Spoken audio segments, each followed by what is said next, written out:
Hello mga bro at sis! Isa pong magandang araw sa bawat isa. Nandito po tayo sa ating pong Outside this Beautiful broadcast.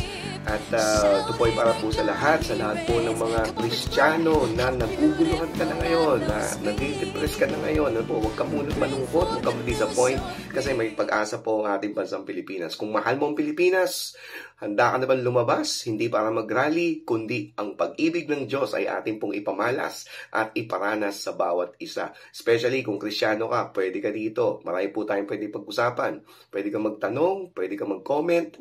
At ano pong gagawin natin sa darating na 2026? Opo, we will be inviting the churches to share the gospel because I believe this is the only way para po tayong lahat ay mamulat na kailangan natin si Kristo sa ating pumbayan. This coming 2026, we will be giving out these tracts and we will be giving this out hindi lamang po para maipamigay lang, kundi samahan na po natin ng pagpapahayag ng pag-ibig ng Diyos, which is evangelism, and that's inside my heart. At dahil po dito na po, we are inspiring the churches all over the Philippines and especially in mga churches po yan, Church of God. Ito po kasi ang ginagawa po natin. We're going out. Tayo po ay nagpapahayag ng pag-ibig ng Diyos and we are using this as an introduction. Ilan na po ba ang mga sasama po sa atin? Una, yung North Luzon region, there are 49 churches ang sasama po sa atin. Sa Metro Manila region, 25 churches, pero in-expect po natin na dadami po yan in the long run. Sa South Luzon region, meron na po tayong 25 churches. Sa Visayas, 14 churches. At doon naman po sa Mindanao, ayan, 41 churches na po ang mga sumasama po dyan, ano po, sasama. But then, bakit po ito'y 2026 pa? Ngayon sinisimulan na po natin ang drive kasi po paiinitin na po natin yan. We will be taking pictures of what they do outside, ano po. Ito po talagang kailangan ng bansa po natin. Maipahayag ang pag-ibig ng Diyos. Hindi dahil wala kaming ginagawa. Opo, maraming ginagawa. Pero binibigyan po natin ng pagkakataon si Kristo na maipahayag. Na alam po natin na pwede rin tayong bumangon, pwede po tayong umangat sa buhay na ito, ano po, with Jesus on our side. In fact, plano na po talagang bigyan ng magandang kabuhayan ng Pilipinas. At mangyayari lamang ito when we put Him first. Well, alam niyo po, ano po ang mga updates ngayon? Ano po, marami po mga churches, they are already, they want to print out tracts. At kaya nga naman, ano po, itong year na to, nakapagpaprint po tayo ng 1 million tracts, mga ganito po, 1 million, yan po yung pinapamigay na po natin, ano po. And this coming next year, may piniprepare po tayo, another 1 million. Tracts po yan, ano po kasi ito na po yan, ano po, at murang-mura lang po natin ito nakukuha, ano po, because marami po tayong mga nakakausap who are willing to give out, ano po, kasi para mapuno natin ng pag-ibig ng Diyos ang bawat isa, ano po, itong pakalat natin, ano po. Right now, we are running 500,000 na po ang mga churches, 500,000 pieces ang gustong ipaprint ng mga simbahan. At bakit po natin gagawin yan? Ba't po ang tagline po natin ay outside is beautiful, opo. Unang-una, magandang pakinggan, kahit mali ang English. Opo, let me share to you the word of the Lord in Acts chapter 3. Now Peter and John went up together to the temple at the hour of prayer, the 9th hour, and a certain man lame from his mother's womb was carried, whom they laid daily at the gate of the temple, which is called Beautiful. Ayan, opo gandang simula yan. Who, seeing Peter and John about to go into the temple, asked for alms. Fixing his eyes on him with John, Peter said, "Look at us." So he gave them his attention, expecting to receive something from them. Then Peter said, "Silver and gold I don't have, but what I do have, I give you. In the name of Jesus Christ of Nazareth, rise up and walk." Well, it's a great passage for all of us. Ano po? Unang-una, bakit gustong-gusto ko ito? Kasi doon binanggit yung pangalang beautiful. It's outside the temple. Kaya sabi ko, outside is beautiful. And that place was the place where the miracle happened. That place was the place where nagkaroon ng intriga si Peter and John in that gate called Beautiful, even before entering the temple. And that was the place where the authorities had the urge to arrest Peter and John. And that place called Beautiful. Sa kanilang ginawang milagro, in fact, hindi sila yon, si Lord po yun, they introduced Jesus to this man, and then they felt it was the Holy Spirit giving them the authority to heal that man.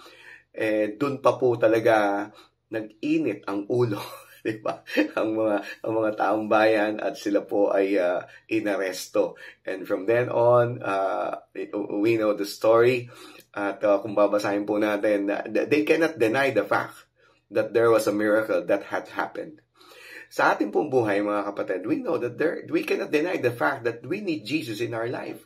We cannot deny the fact that if only Jesus will lead this life, everything will change. Everything will change. Ibig sabihin, mga kabrot, mga kasis, opo, hindi mo na kailangan maging ganid, yung mga bagay na gusto mong makuha sa buhay mo. Ang kailangan mo lang ay si Kristo. Opo, Peter and John, sabi nga niya, malinaw na sinabi niya, silver and gold I have none. Opo, hindi ito malaking kawalan, kasi yung meron ka lang Kristo sa buhay, yun ay sapat na. God is our great provider. He is our great healer. Diba? He is our comfort. He is our shield. He is our shepherd. And He is our Father in heaven. Grabe, ano po ba? Kung makikita po natin, marami po talaga tayong pwedeng gawin sa ating pong buhay wherein kasama po natin ang ating pong Panginoon Diyos. And sa ating pong mga ginagawa, opo, as we inspire other churches, other congregation, ang mga in-invite po natin, yung mga kabataan din. Yung mga kabataan, because you are the legwork, kayo po ang future ng ating pong bansa, opo. At alam niyo po ba, malaking bahagi ng Pilipinas ngayon puro kabataan. They are sila po yung 15 to 24 years old. At iniisip ko lang, kapag hindi po natin na ibabahagi sa kanila ang pag-ibig ng Diyos, or yung kultura na isama mo si Lord. Yung kultura na ibahagi mo si Lord sa buhay mo. Ibahagi mo si Lord sa workplace mo, sa ginagawa mo, sa page mo, 'di ba? Ibahagi mo ang Panginoon Diyos. Ano bang nangyari sa buhay mo? 'Di ba? Dito po kay Peter and John, they have nothing, but they knew they were with Jesus. They knew they were with Jesus. They were the disciples of Jesus. At yun lamang po, sapat na. At makikita po natin saan po sila papunta. They were about to enter the temple. Hindi po nawala sa kanilang kultura ang pagpasok sa templo. Subalit bago sila pumasok sa templo, ayun po, may pinapagawa pala talaga ang Lord sa kanila doon po sa gate called Beautiful. Pambihira. Shout out sa mga beautiful dyan. Shout out sa mga naggagandahang babae at lalaki dyan. Shout out sa mga kabataan. Shout out din sa mga kaedad ko.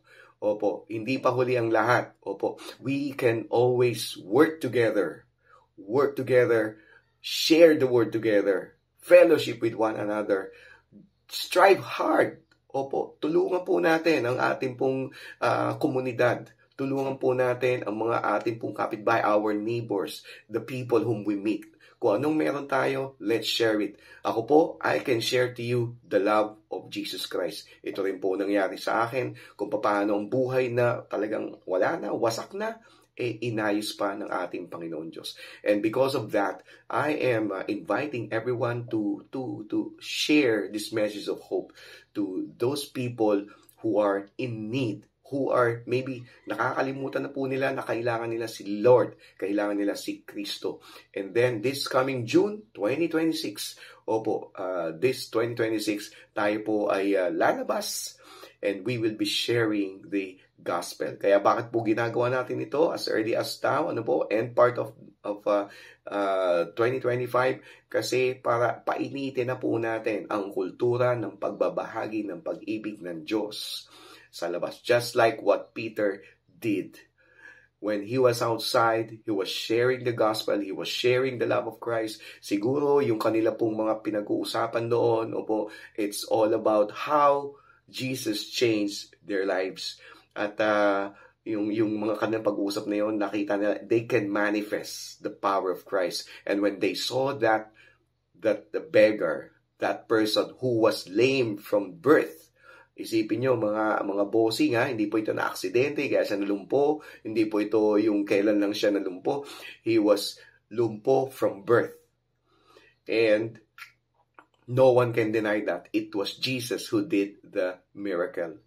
Alam niyo po, wala pong imposible sa Diyos. Kung may pinagdadaanan ka ngayon, mabigat ang problema mo, mabigat ang dala mo sa buhay, you have some differences with your family, o po with your personality, di ba, sa ginagawa mo ngayon, why don't you start praying to the Lord?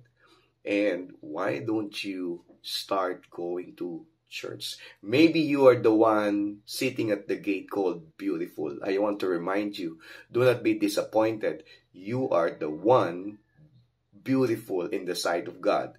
And the moment you come to Him, open up your arms, open up your heart, the Lord will come into you, bless you, save you, and bring you to eternal life. Yun lamang po.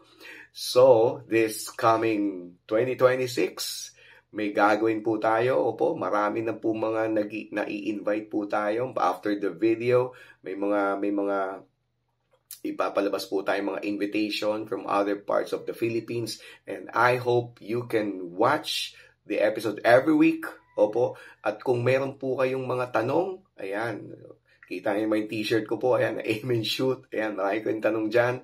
I will also be discussing some illustrations, lessons, updates, and especially kung ano pong ginagawa natin, how to share the gospel, how to form a small group, how to maintain your group, and how to stay in the church. Para hindi po tayo nagkakalimutan. At yan po gagawin natin. Huwag po kayong aalis and just wait for the next episodes. Kung ikaw yan, bago po tayo magtapos, kung ikaw yan, feel mo, you just need Christ today. Come pray with me. Father God, thank you for this moment. Thank you for this day. Thank you for once again, you are knocking into our hearts. And we know that nothing is impossible with you. Gusto lang naming lumapit sa iyo ngayon. Sa dami ng mga problema sa aming pong komunidad, sa aming bansa, gusto namin, Lord God, unahin ka ngayon. Lord, enter into our hearts. Forgive us our sins. Be our King, be our Lord, and we will serve you. In Jesus' name we pray. Amen. Mga bro at sis, kung mahal mo ang Pilipinas, tayong lahat ay lumabas. Hindi para mag-rally, kundi ang pag-ibig ng Diyos ay ating ipamalas. God bless you. Bye-bye.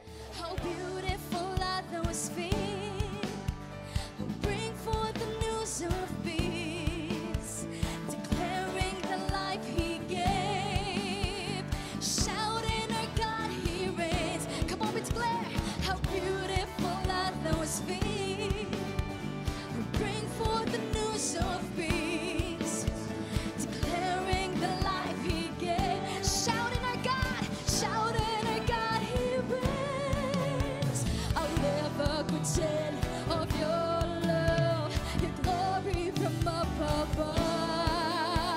Oh God, outside is beautiful. We will go and tell His name, because His name will be heard by 1,000 generations. We say, outside is beautiful. Let everyone know, so here rejoice. His name will be heard by 1,000 generations. Come on, lift those hands and ask anointing from the Lord, that we may proclaim the salvation of God unto the earth. Hallelujah. Step into where He wants. Tell